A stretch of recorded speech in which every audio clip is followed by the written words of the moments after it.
Hello and welcome to Amazons et al. With me, Aisha Umar Yusuf. Our guest today started life as an orphan in a Fulani settlement in northern Nigeria, but she braved the odds and is today an internationally known brand and an acclaimed philanthropist. Through hard work and dedication to her vision, this wife, mother, and grandmother overcame numerous challenges to become a successful US-based entrepreneur and humanitarian. Remain with us after this short break and get to meet. Yeah, welcome to Amazons et al. Hajia Khuraira Musa. Thank you so much for having me, Haji Aisha. Yeah, obviously well known for a lot of reasons. But before becoming who you are today, there was Khuraira, the little girl who was born about 5 decades ago.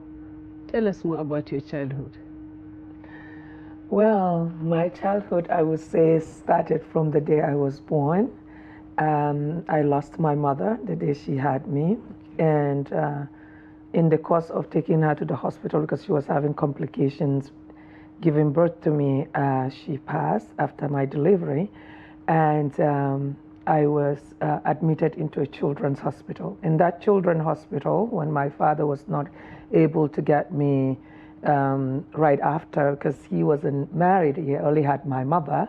And for reason known to him, he didn't feel like he should take me home or to his family. I was taken to an orphanage from the children's hospital. The children's hospital has an orphanage. It is owned by missionaries, and that's in Plateau State, in Jos Plateau State. After that, 9 months later, I was told I was still at the orphanage, but my father came and got me. And to my aunt's surprise, instead of giving him to her, even though they were all visiting frequently to the orphanage, at the orphanage to see me, he decided to take me to a woman who was selling food in the market to care for me, and he was going to pay for her, pay her to do that. And my aunt Zainab said, when she found out, she said, over her dead body, and went and got me from the woman.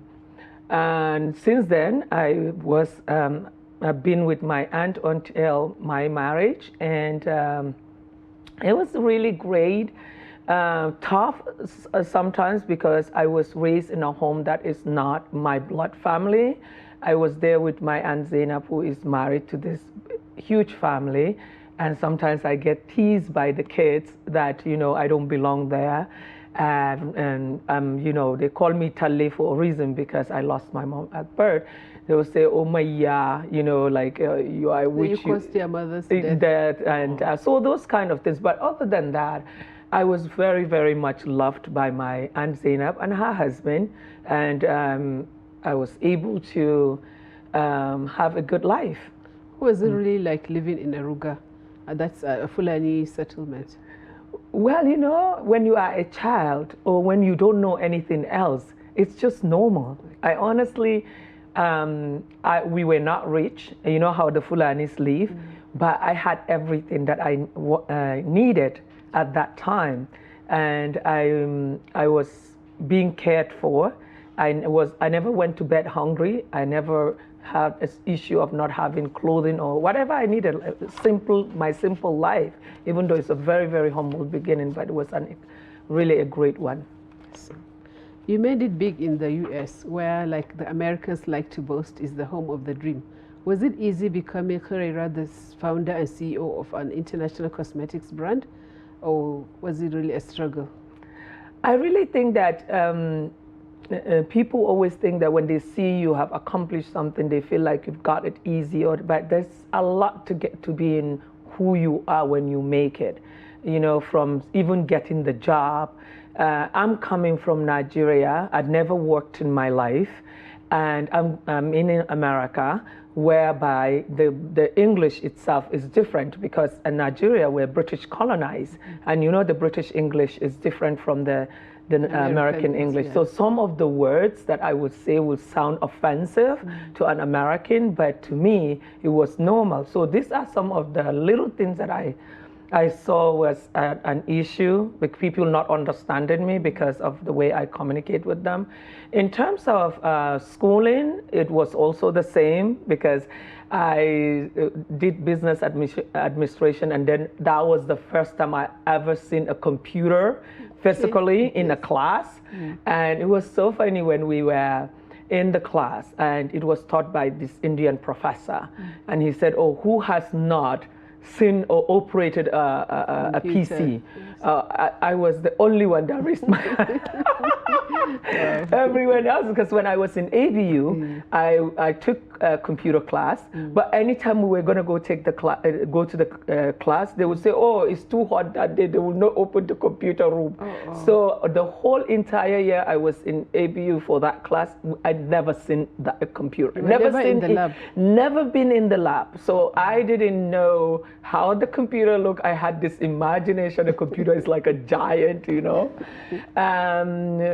Yeah, so those are some of it. In terms of looking for a job, I just thought that you can just walk in there and say you're looking for a job and you get it, you know, being that I have no. But when I walked into HR to look for a job, I wanted to work in cosmetics because for me, my upbringing as a Fulani and also a Muslim, you know, we were taught not to mingle with men and those kind of things. So I wanted to have a job that has to do with women. And what I saw when I get into, you know, when you go to any department store in the US or even UK, you will see that you go to the cosmetics department session first. So I'd always been fascinated for and working in that department, and that's why I requested that I wanted to work in cosmetics, which I found out that it's not that easy to get into cosmetics.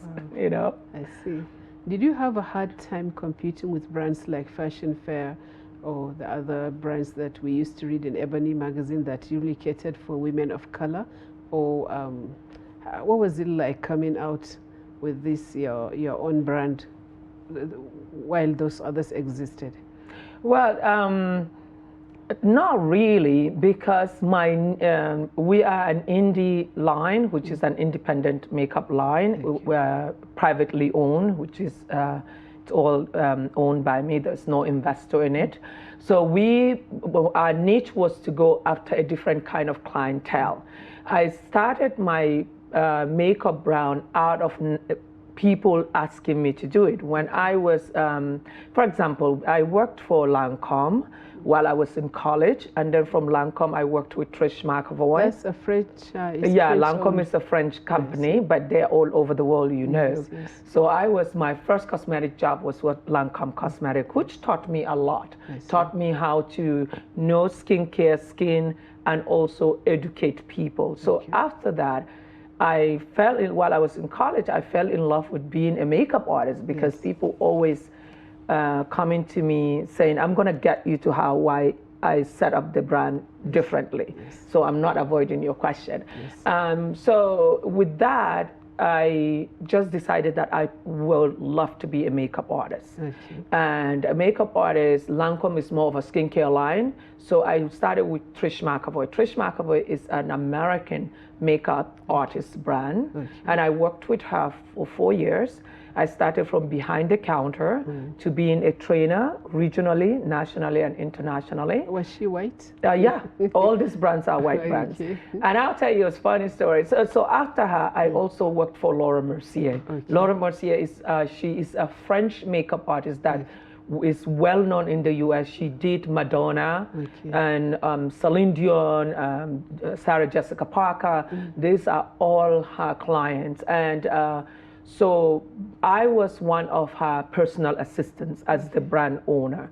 So what we do as personal assistants, we actually go and do makeup where she could not go. Like, you know, if you're that big, you don't go. They say it's you that made the makeup, but we did the job. She gets the credit. So being in that kind of niche, and for 12 years combined, most of the people I dealt with were Caucasian, or white, we call them, and high-end clientele, users. So I wasn't in, even the account that I was handling, there were no Fashion Fair or any of those brands. So there was no need for me to even compete with them. So when I came to start my own brand, I went to the niche that I'm used to. And I started there, even though there were cosmetic for all skin type, we did that, and then we sell online and also focus on celebrity makeup artists that work with dark women as well. So that's how we did. When did you get into the makeup industry? I got into the makeup industry in 2000, I'm sorry, in 1994. Okay. That is when I was in college then. Okay. And while I was going to school full-time and working part-time, that is when I worked for Lancome Cosmetics. Actually, 1993, sorry. So when did you actually move to the U.S.? I moved to the U.S. in 1992. I see. Yeah, so, 1992. I see. So like 12 years later, you were able to start your own line? 12 years later, yes. While I was in college, I was really grinding and working as a cosmetic artist and then honing my skills. And when I, 12 years later, decided that I'm no longer going to be traveling, because when I was a national and international makeup artist, I used to travel every Thursday and come back Sunday.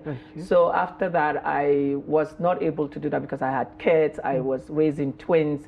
And then I decided that, you know what, I will get a small salon, get a small space at a salon and start teaching women how to do makeup and charge them a fee. So actually, Khuraira Cosmetics started as me being a teacher for socialites, you know, very prominent women that want privacy, where they pay me money to either come to their home or they come to the boutique and we stay in a private space to teach them how to use makeup. Do you remember the name of the first salon you used? And Salon 5. Okay. Actually, no. I started in a salon, talking of issues, I'll get you there. So I resigned from a well-paying job. You know, I was really making really good money. Resigned and started rented a space at a salon, Salon News, in a very affluent community. That community actually, Eddie Murphy has his home there. Alicia Keys has a home even now. Alicia Keys live in that neighborhood, Inglewood, New Jersey. All now, I have no more income coming in. I've spent money to set up this place. A month into the business, the owner said, I want to have a meeting with you. Yes. And I said, oh, Lord. So when I have a meeting, he said, Khuraira, I'm sorry to tell you, but we're going to be closing our salon in 3 months. I'm like, in what? I said, then why did you allow me to set up here if you knew it? Well, anyway, long story short, I started breathing. I'm like, what am I going to do? And I remember when I was leaving Laura at that time, the manager that I went to resign, she said, well, Khuraira, if you don't make it, you are welcome to come back here. I see. That's and nice. you know, as a Fulani, you should not say that to a Fulani person. You will never see me come back there, no matter what, because I'm going to show you that, God willing, I will not be back begging for a job. So I just thought, oh my God, am I going to go back there? So then I started looking for another place right away, and there was some hairstylists there that said, oh, there's a place called Salon 5. And this Salon 5, they're also really rich individuals that go to that salon. Their haircut alone is $450, a haircut. So their clientele is really high end. So I started it. I went in for a trial. For them to see if I know what I'm doing. I never left that store until when I opened my own store a year later. So that was just one incident that really shook me. Like, oh my God, I'm gone. What am I going to do now? So that was it like that? Yeah. And then after that is, you know, my other hiccups that I got is after I started my brand, everything was going well. We were really doing good. And we were selling on TV. We were all over the magazines, Essence magazine, Allure, and all that. We were being featured. And suddenly my son Hanif got sick. He had sickle cells. And he had an incident where both of his lungs collapsed from the crisis, and he was admitted and put on an induced coma for 6 weeks. And at that time I had a contract with TV, selling my product on TV, Shop Q. And I had to stop because motherhood comes first. You know, so it comes first. And my son was fighting for his life. And we were told that he might not even make it yet. It's 20% chance of survival. But alhamdulillah, he made it. He got a bone marrow transplant, and he had survived. Now he goes to Harvard. He's going to be studying to be a hematologist at Harvard. So And talking about children, what was it like trying to raise them in the US, you know, where sometimes the cultural values conflict with Islamic and African norms that you maybe want them to inculcate? Yeah. Yeah. It's not, believe me, it wasn't easy, Yes. especially, you know, your kids, and also the area where we were, it's also predominantly white, where we were living. So now they're white, they're around in the white community. They're not even, there's I think very few Muslims. I don't know if we even have any neighbors in that community that are Muslim. And the school that they go to, few Muslims there and very few blacks. So that was kind of a challenge, but I always say everything starts from the home, from the father and the mother. Yes. So me growing up back here in Nigeria and being a Fulani, you know, your values and religion is paramount. Yes. Whatever you're going to do, you cannot joke with that. Yes, yes. So that helped. And then my eldest son, Salim, and Hadiza, my older daughter, that came from Nigeria, they also helped because they are way older than these ones that I had in the US, that they played even the kind of a parental role. Okay. So they taught them how to, you know, the way they were raised here in Nigeria. Yes. So that really helped a lot. And my kids are very, very, they fast during fasting. They started fasting at 9 years old, maybe doing like to 12 o'clock. And then by the time they are 12, they actually fast the entire day. Okay. And even like one of my boys, Jamil, who plays American football, he will fast during his practice. Because he always tells me, Mom, what if I don't make it during the play and I refuse to fast? You know, so it's just, like I said, it has to start from the home. That's true. If the parents don't show that, nobody is going to train your kids outside. You have to train them from home. That's very true. So we're going to go on a short break. We'll soon be back with Hajia Khuraira and has a very interesting life story.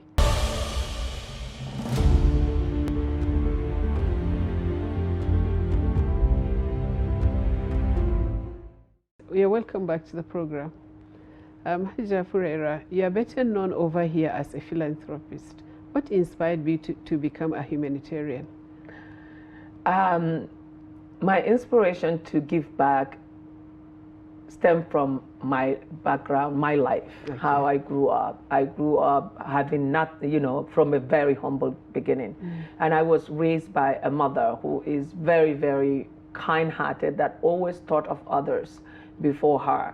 And she always taught me, Khuraira, if Allah bless you, you should always give others, because what you are blessed with and what you give is what is yours in the hereafter. So as a child, you know, that is why I always tell parents, it's very, very important what you tell your children. If you instill positive things in them, they will grow up with a positive mind. If you say negative things to them, they will grow up with a negative attitude. And that also, I look at my journey coming from losing my mother at birth, being in an orphanage, and growing up in Ruga, and now to being in America and having my own brand. I always felt that it wasn't for me. It was a blessing from God Almighty, so I will be able to give back to the community where I come from. So I always feel it's my obligation to help out if that person actually needs the help, not for anything. And my other selfish reason is because I want to build my afterlife, because my aunt said, whatever I give is what I will get in the afterlife. It's true. That's a good aspiration. Yes. Can you offhand list some of the philanthropic works you are involved in Nigeria? Well, I started with my school, which it's named Hawa and Zainab Memorial School, in the memory of my biological mother Hawa and my aunt Zainab, who raised me, and that is in Jos, Jebubasa in Jos, where I grew up, and in our Ruga settlement. And then but the kids, it's a co-ed. where you have 60% girls and then 40% boys. Yes. And it's most of the people that attend there are people that really do not have a means to go to any school, even public school. So everything there is free? It's free, sponsored by my brand. Everything there, and thank God to my clients that are always willing to chip in whenever I do a GoFundMe for it. So that everything, the only thing we do charge is 100 naira, because we realize some families, you know, they have like 3 or 4 kids from one family and they go to that same school. So we said, okay, if that's the case, or they even can afford to send them somewhere, but because it's closer and it's free of charge, they bring us. So now they need to be bringing in 100 so they can buy at least chalk. So this way, it's not that you're just getting, you're abusing our generosity. So that's the only thing we charge. So the other philanthropic activity that I am involved with, I love mentoring and also skill acquisition. In 2019, I initiated an organization called Arewa Development Support Initiative, whereby I invited 125 friends of mine, acquaintances and what have you, from all walks of life, and said, you know what is going on in Arewa is just, I just can't take it anymore. We need to come together and start thinking of how we can empower our youth and women through skills, because like here in the US, we don't need to work for government. You know, you can learn a skill and create a trade for yourself and earn money and take care of yourself. So that was done. And then the other one that I'm very passionate about is sickle cells, you know, especially with what had happened with my son. I felt like, you know what, Allah had saved him for me. It's a way also for me to advocate for sickle cells awareness and treatment, so that other parents can also have the break that I have. I'm also very, very passionate about cancer awareness, because most of my clients are women.